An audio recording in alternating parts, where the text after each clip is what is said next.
Trigger warning. This story contains themes of emotional manipulation, psychological trauma, and recovery. If you find yourself feeling overwhelmed, remember you can pause, breathe, and return when you are ready. Your healing moves at your pace.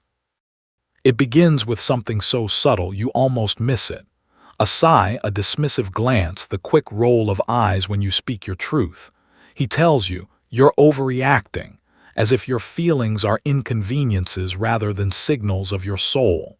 And you start to wonder, maybe he's right. Maybe the weight in your chest isn't real pain but just weakness. Maybe you are, in fact, too much. This is how the erosion begins.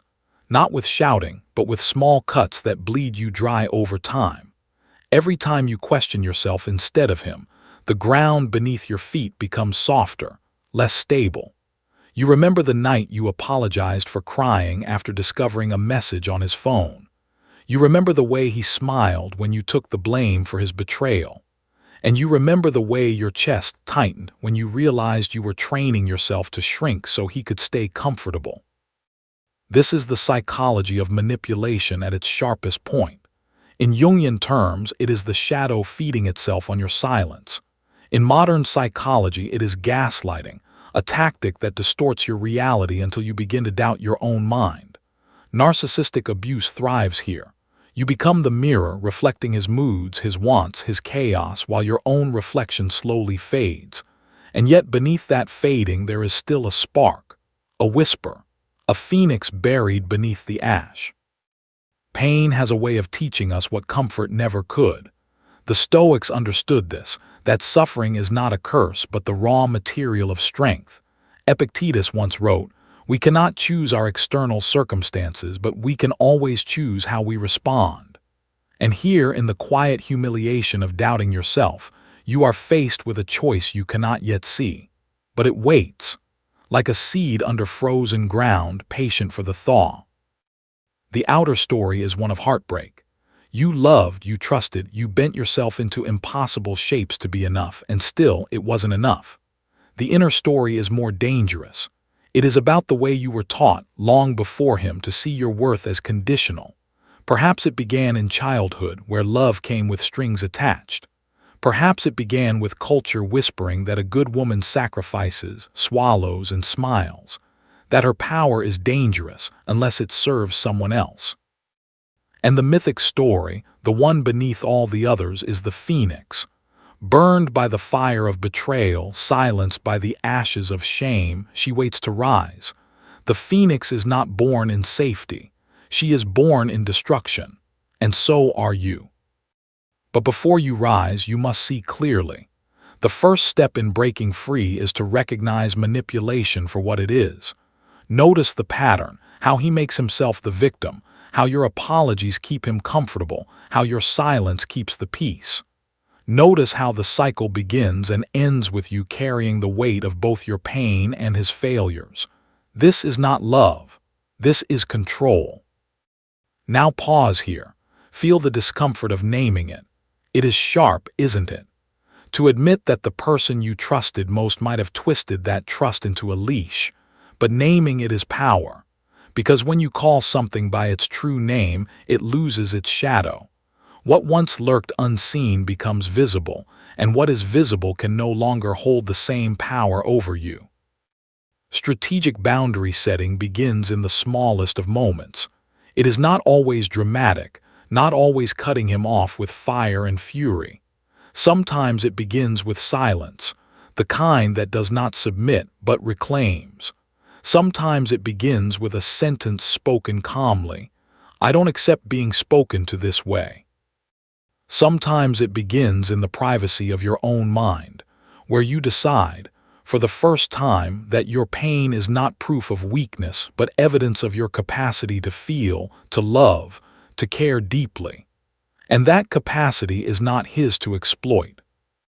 Empowerment is not a lightning strike. It's a steady flame you protect until it grows. The phoenix does not rise in one dramatic burst. It gathers itself slowly, pulling its body back together from ash and ember.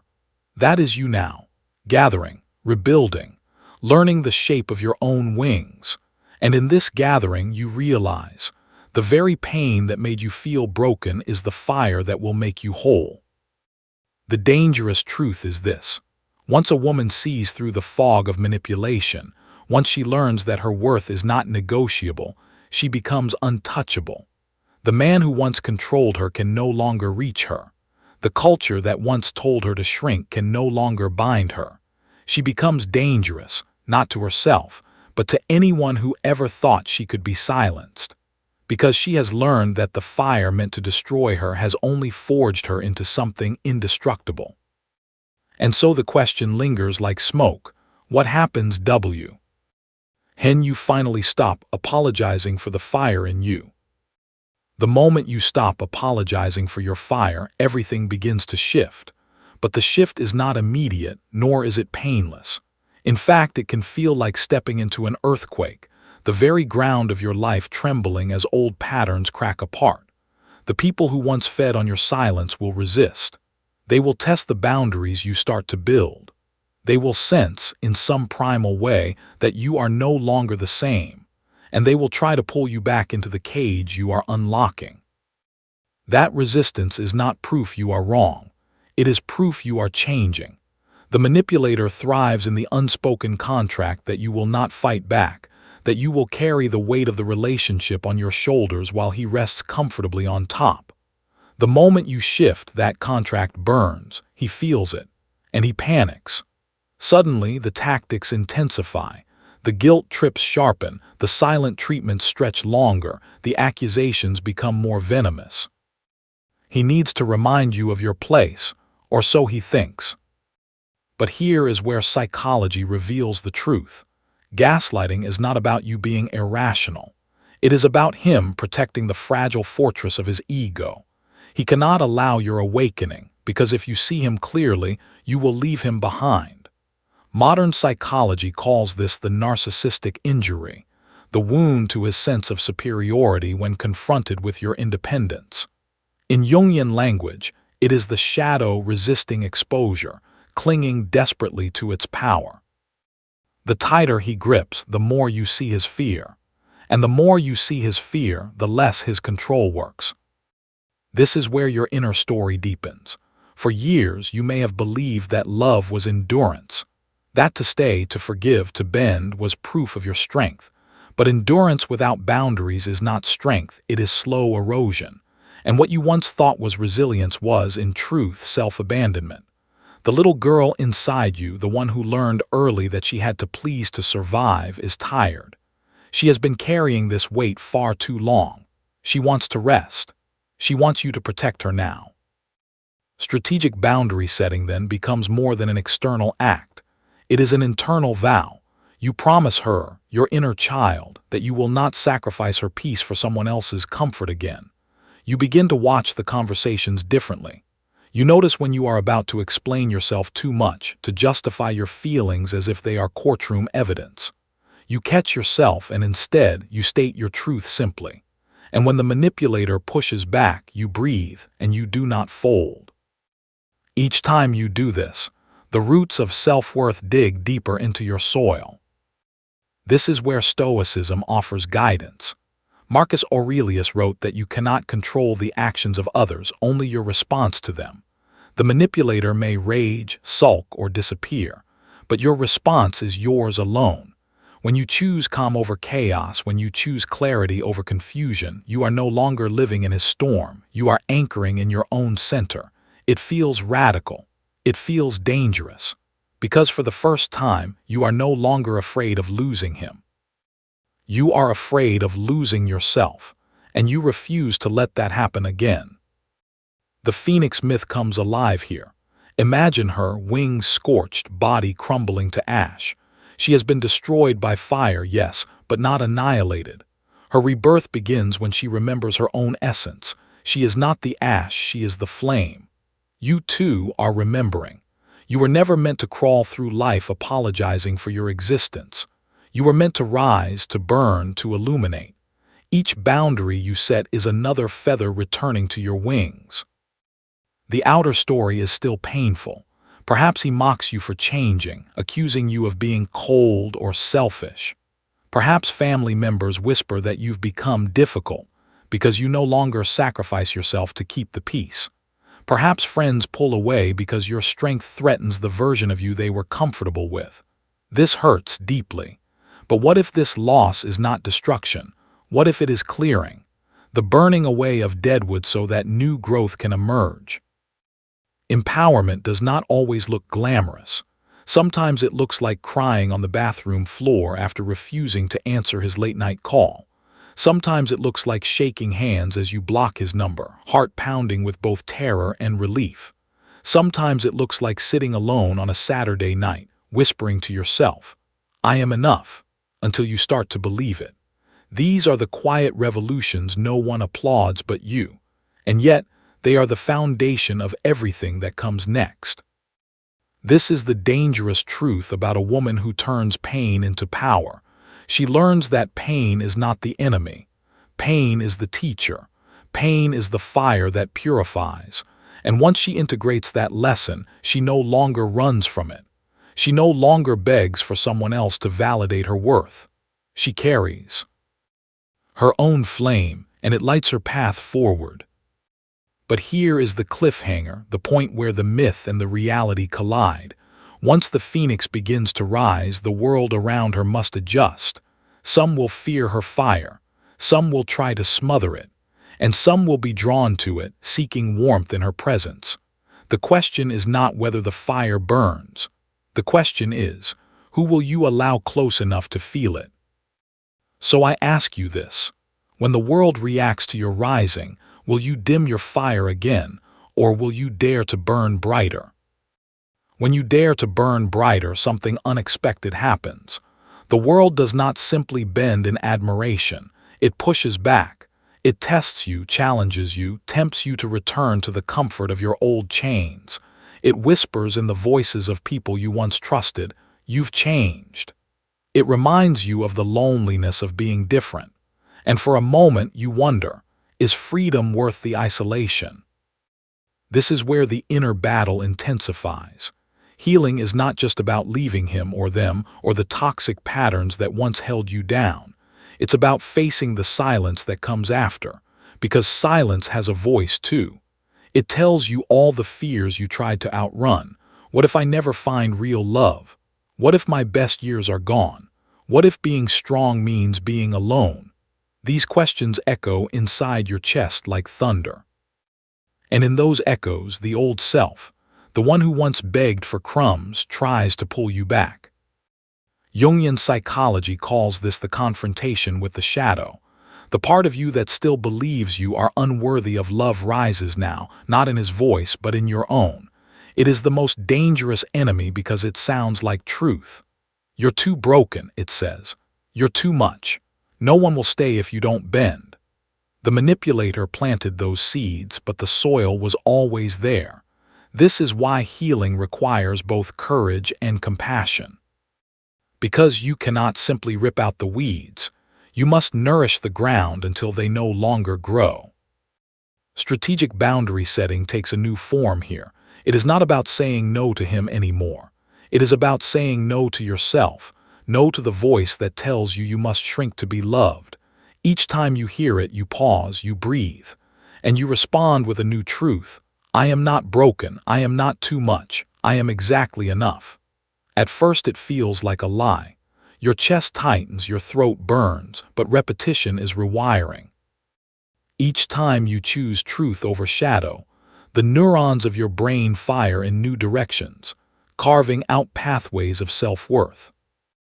Modern psychology calls this neuroplasticity, the brain's ability to reshape itself. What was once a default of self-doubt can become a habit of self-trust. The more you practice, the stronger those connections become, and slowly the old voice loses its grip. This is not magic, this is biology. But when biology aligns with myth, it feels like resurrection. It feels like the phoenix's body pulling itself back from ash, bone by bone, feather by feather, until her wings stretch wide again. The outer story reflects this growth, but not without resistance. You might notice that the relationships around you begin to shift. Friends who only valued you when you were available 24/7 may start to fade away.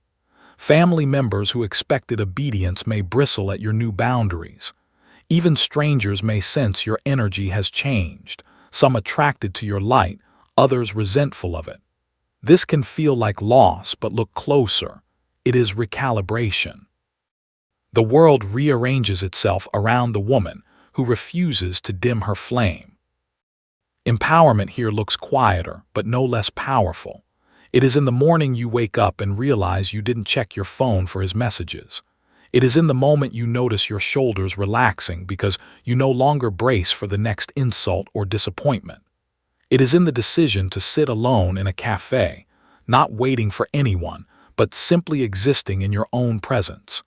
These are the victories of the sovereign woman, the one who no longer needs permission to take up space.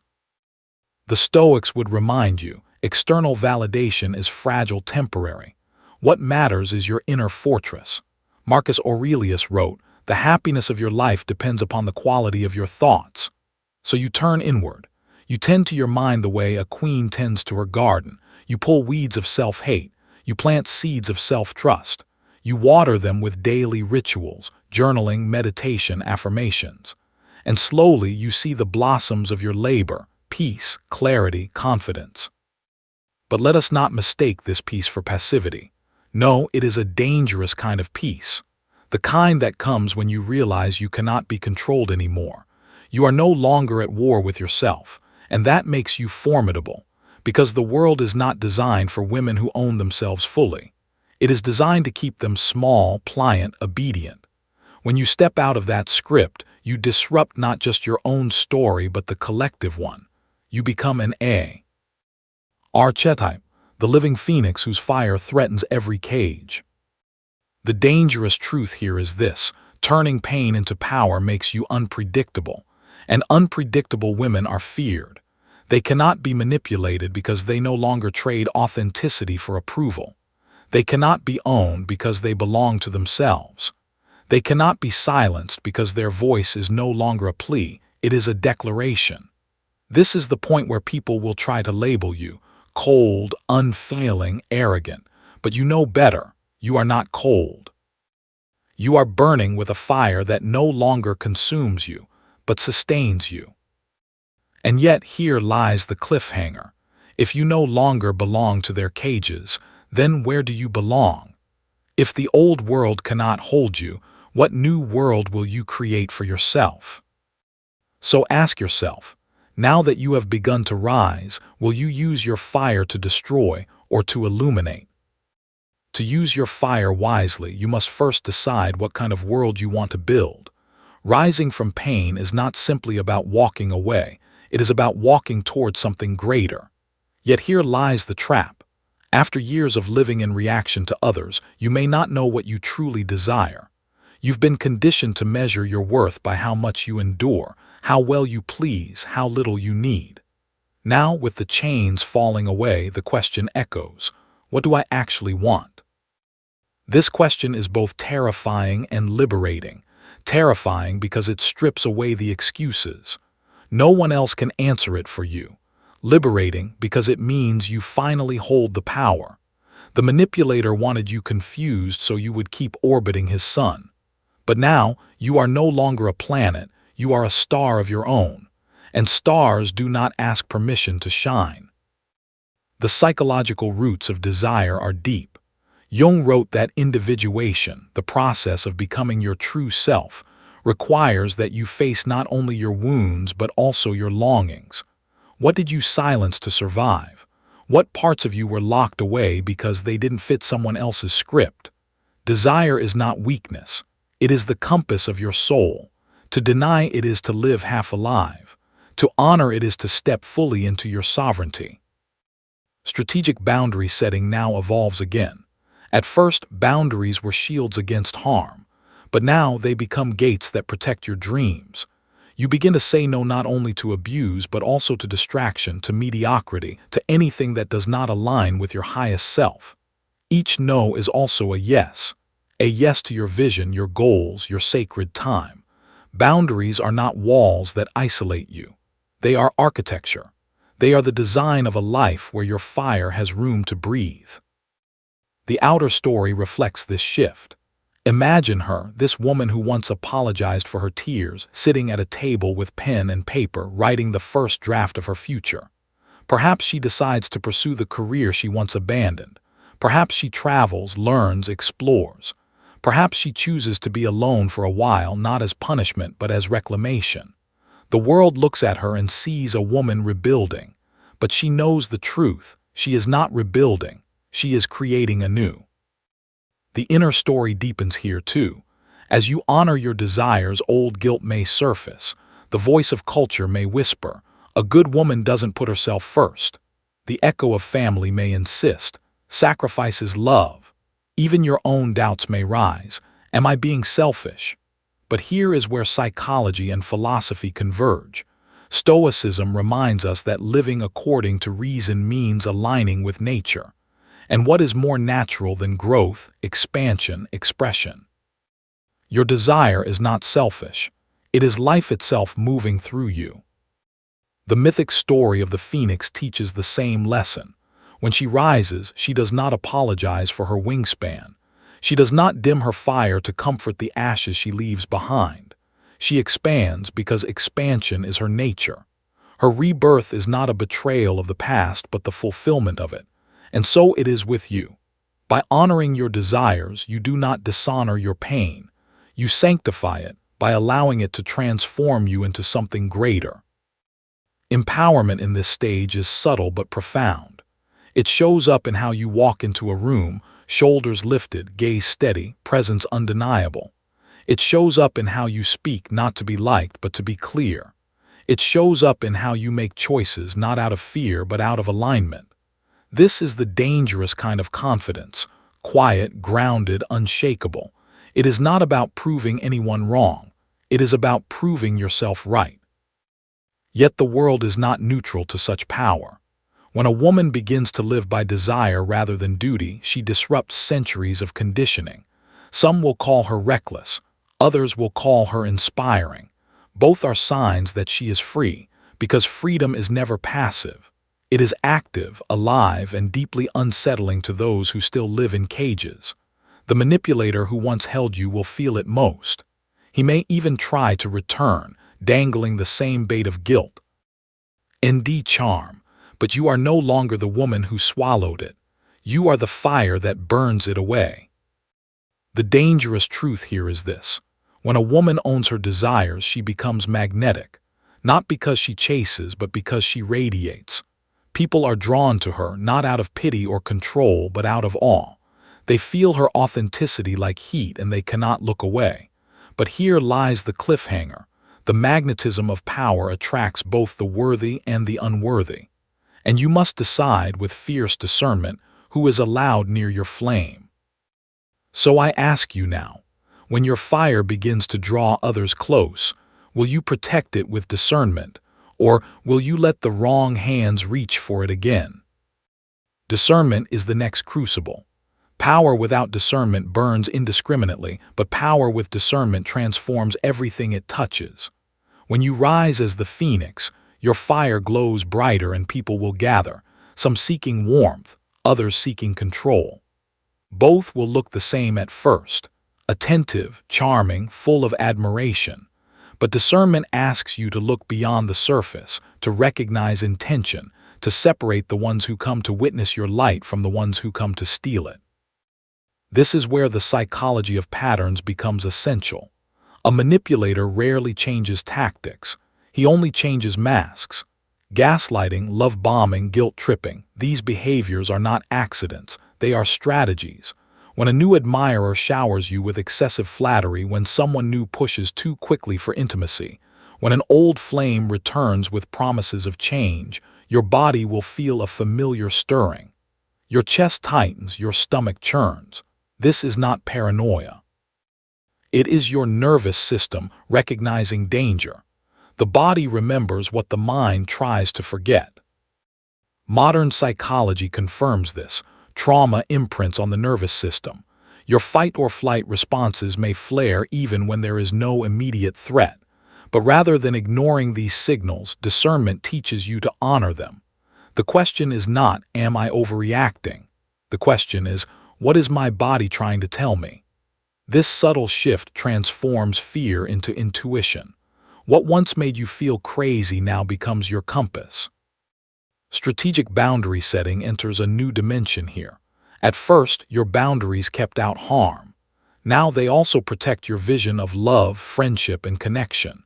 You realize that it is not enough for someone to be kind in moments.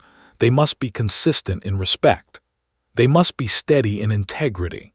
They must honor not only who you are but also who you are becoming. You do not explain these standards as if they are negotiable. You embody them. And those who cannot meet them quietly fade from your orbit. The outer story reflects this shift. Picture her, this woman who once apologized for existing sitting across from someone new. He leans in, eager, persuasive. He wants answers she does not yet owe him. Instead of folding, she smiles gently and leans back. She does not rush. She does not explain. She lets silence do the work. He may grow restless. He may push harder. But she does not move faster than her trust allows. This is discernment embodied. Not suspicion, not cynicism, but sovereignty. The inner story sharpens here as well. For the first time, you begin to see your old patterns clearly, not with shame, but with compassion. You recognize that your past self was not weak, but wounded. She was not naive, but hopeful. She gave love as she had been taught without the tools to protect it. And now, with those tools in hand, you can rewrite the story. You can love without losing yourself. You can trust without abandoning your intuition. You can open without collapsing.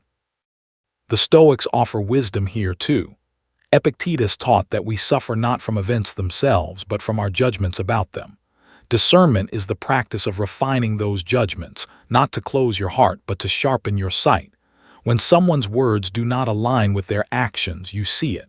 When someone's energy drains rather than nourishes, you name it. You do not wait for proof in bruises or betrayal. You believe yourself the first time, and that belief is revolutionary. The mythic layer deepens with this practice. The phoenix, after rising, does not immediately soar. She circles, hovers, tests the strength of her new wings. She does not rush into the sky unprepared. She knows that her survival depends on mastery, not impulse. So too with you. Discernment is the testing of your wings. It is the choice to rise with intention, to ensure that when you fly, you are never again bound by the chains of manipulation. Empowerment here looks sharper, more defined. It is not the soft glow of recovery, but the fierce flame of self-trust. You no longer fear solitude because you have learned to be at home within yourself. You no longer chase because you know that anything meant for you will meet you without force. You no longer excuse red flags because you understand peace is more valuable than potential. This is the sovereignty of discernment. You do not settle for less than what aligns with your truth. The dangerous truth is this. Once a woman learns discernment, she becomes nearly impossible to exploit. Manipulators cannot find purchase in her mind because she trusts her body. They cannot trick her with illusions because she reads patterns. They cannot lure her with promises because she waits for proof. She becomes not only powerful but untouchable. And yet this very untouchability can feel isolating. Who then is worthy of her trust? Who can stand beside a woman who owns her fire? And so the cliffhanger sharpens. When you can no longer be deceived, do you risk closing your heart altogether, or do you dare to open it, knowing you can never again be owned? So I ask you, will you let discernment become your cage, or will you let it become your crown? To let discernment become your crown, you must confront the paradox of power. The stronger you become, the easier it is to isolate yourself. After betrayal, silence feels safer than intimacy. After manipulation, solitude feels purer than trust. You tell yourself, I don't need anyone. And in a sense, it's true, you no longer need in the desperate, dependent way you once did. But the phoenix does not rise only to hover above the ashes. She rises to soar, to connect with the sky, to claim her place in the world. Power that isolates is incomplete. Power that connects becomes unstoppable. This is the next stage of the inner story. You must learn to open your heart again, not blindly but boldly. Modern psychology calls this secure attachment, the ability to love with both trust and boundaries intact. It means you can lean in without collapsing, give without emptying, receive without guilt. For someone who has lived in cycles of manipulation, this feels almost alien.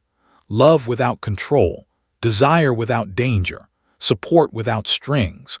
At first, you don't know how to trust it. But slowly, through practice, you learn. The roots of this struggle go back to the oldest wound, abandonment. Whether it was a parent who withdrew affection, a partner who punished independence, or a culture that taught you to disappear, the message was the same. Closeness equals loss of self. So now, when someone reaches toward you with genuine care, your body braces. The shadow whispers, "If you let them in, you'll be consumed again." But discernment has already taught you the truth. The danger is not in opening, but in abandoning yourself once inside.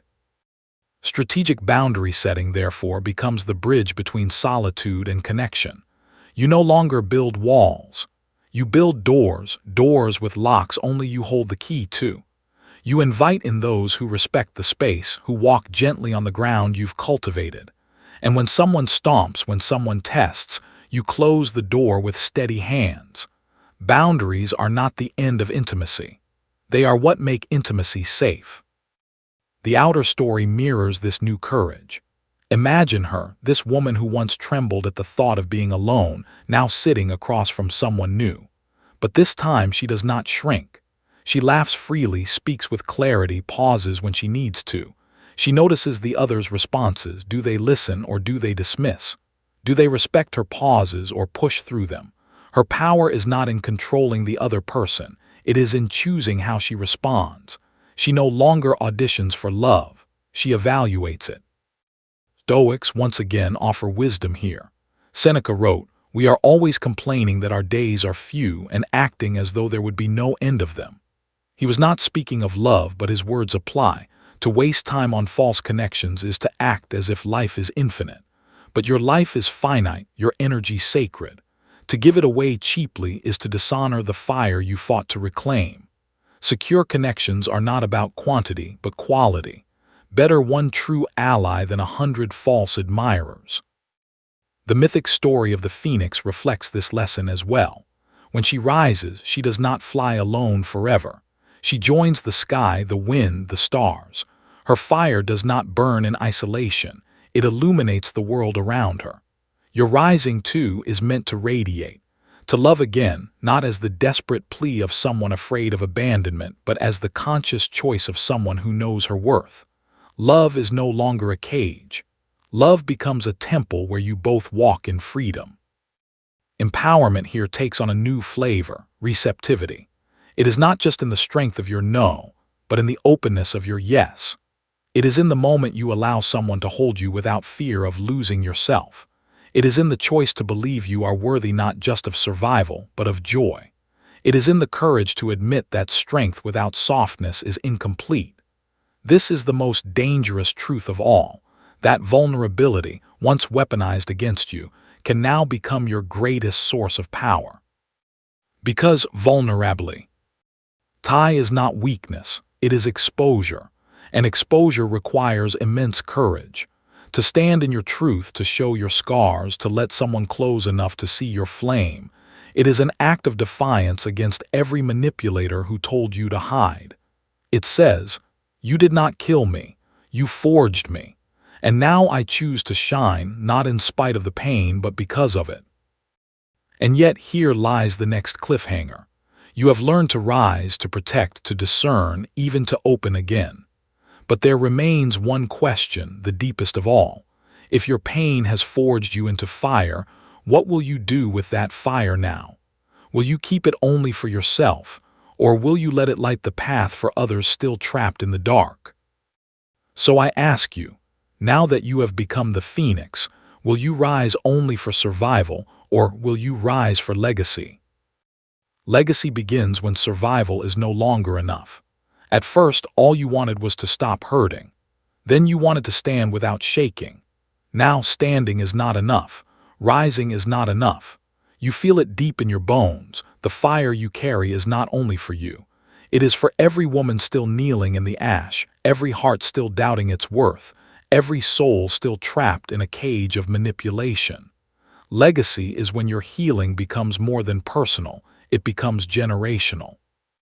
This is the outer story unfolding in a larger circle. You begin to notice how often women's pain is minimized, dismissed, or erased. How many of your friends endured the same gaslighting you thought was unique to you?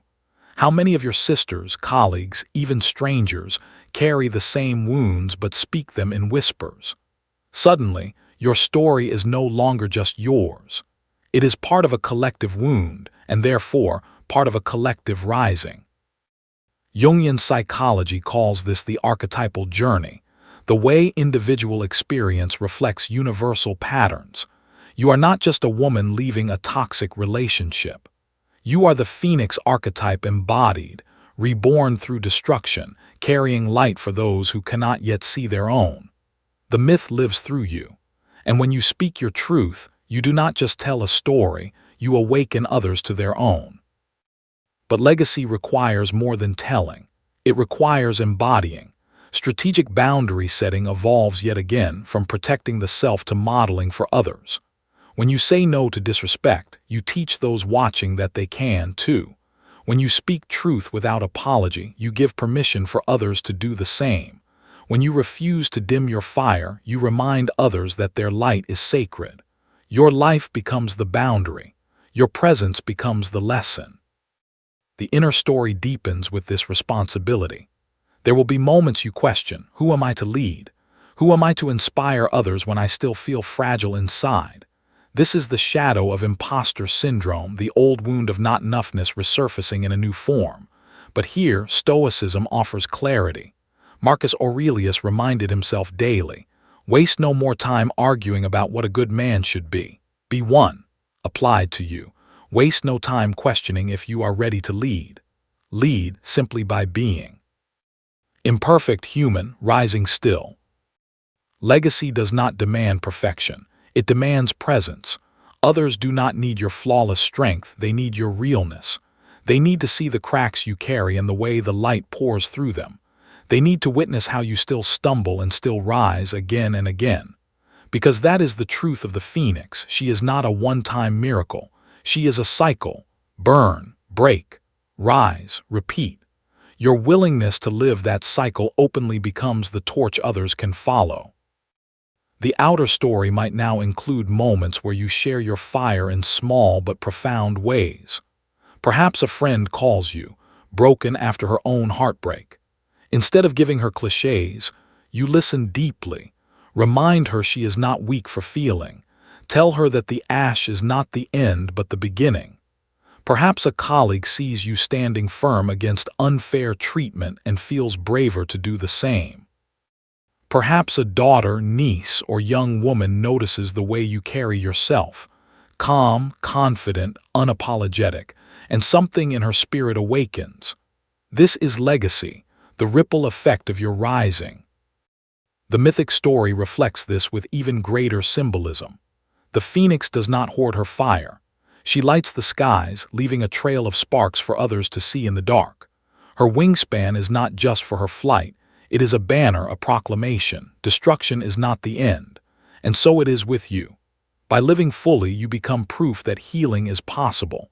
That strength can be born from pain. That women can rise not as victims, but as sovereign beings, dangerous in their wholeness. Empowerment now takes its most expansive form. It is no longer just about saying no, no longer just about surviving, even no longer just about thriving. It is about transforming, about alchemizing your pain into wisdom, your scars into maps, your survival into guidance. Empowerment at this stage feels less like fire consuming and more like fire illuminating. Your power becomes steady, warm, sustaining for yourself and for others.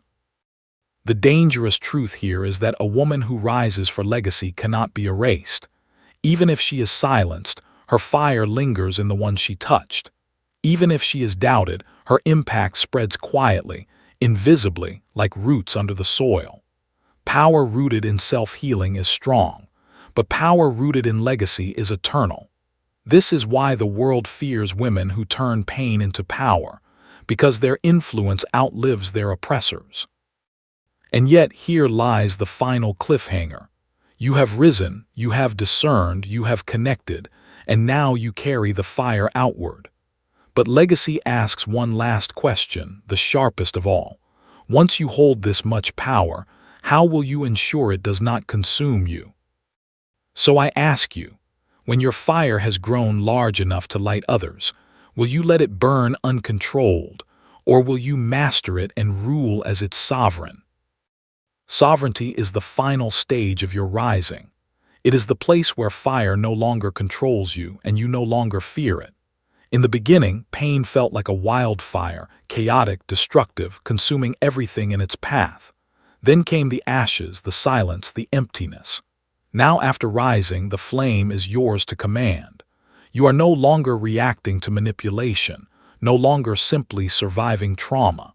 You are living with intention, shaping your world with the fire you once thought would destroy you. This is the essence of sovereignty, self-mastery. In Jungian psychology, it is the integration of the shadow, the acceptance of every part of yourself, not just the polished, presentable pieces. You stop running from your past. You stop denying your scars. You claim them. They are not marks of shame, but of initiation. They prove that you have walked through fire and emerged whole. And when the shadow is embraced, it no longer sabotages. It serves. Strategic boundaries in sovereignty transform into laws of your kingdom. They are no longer reactive defenses against those who try to take. They are proactive declarations of how life in your presence must be. Anyone who enters your orbit feels them, not because you announce them with aggression, but because you embody them with clarity. Respect is not requested. It is required. Love is not begged for. It is chosen. You do not lower your crown to fit into someone's cage. You stand tall, and those who cannot meet your gaze simply fall away. The outer story now is not of escape, but of creation. You design a life aligned with your truth. Perhaps it is the career you once thought impossible, now thriving because you finally believed yourself capable. Perhaps it is the friendships that nourish you, chosen with discernment, cultivated with reciprocity. Perhaps it is the love that meets you as an equal, not to complete you, but to walk beside you. Whatever form it takes, the common thread is this: you are no longer living by default. You are living by design. The inner story is one of quiet power. You do not need to prove your worth anymore. You do not need to argue, to explain, to defend. Your presence speaks for you. The doubts that once screamed now whisper, and when they do, you answer with calm authority, "I know who I am." That is sovereignty, not arrogance, not hardness, but certainty. A certainty born of pain, tempered by fire, crowned by wisdom. The Stoics would call this inner citadel, an unshakable center that no storm can breach. Marcus Aurelius taught that true power is ruling oneself. You embody this now. Your emotions still move, your scars still ache, but they no longer rule you. You feel fully without being undone. You love deeply without losing yourself. You walk into any room knowing you carry your kingdom within you, and that kingdom cannot be conquered. The mythic story reaches its culmination. The phoenix does not rise endlessly in cycles of destruction and rebirth. At some point, she ascends into sovereignty. She learns that fire is not only for survival but also for creation. She sets the sky ablaze not to burn it but to illuminate it. She becomes the eternal symbol of transformation, not because she escaped the fire but because she mastered it. That is your story too. You are no longer simply the woman who endured. You are the woman who commands. Empowerment at this stage feels different than it did at the beginning. It is no longer about fighting, no longer about pushing back. It is about being, about existing so fully in your truth that you change the atmosphere around you. People feel your steadiness. They feel your freedom. They feel your danger, not the danger of destruction, but the danger of someone who cannot be manipulated, cannot be diminished, cannot be owned. This is the quiet dominance born of healing. And here lies the most dangerous truth of all. A woman who turns pain into power becomes ungovernable, not because she refuses love or community, but because she belongs onal. Why to herself? Her worth is not on the table. Her voice is not negotiable. Her flame is not for sale. She is not reckless with her fire, nor does she hoard it. She rules it. And in ruling it, she illuminates a path for others. That is her legacy. That is her crown. So the question that lingers at the end of this journey is not about him or them or even the world that tried to contain you. The question is about you. Now that you have risen, now that you command the fire, now that you sit on the throne of your own life, what will you create with this sovereignty? Because the dangerous truth is this: once a woman has turned pain into power, there is nothing more powerful than the world she chooses to build. And so remember, your pain was the fire, your healing was the rising, but your power is the crown. End.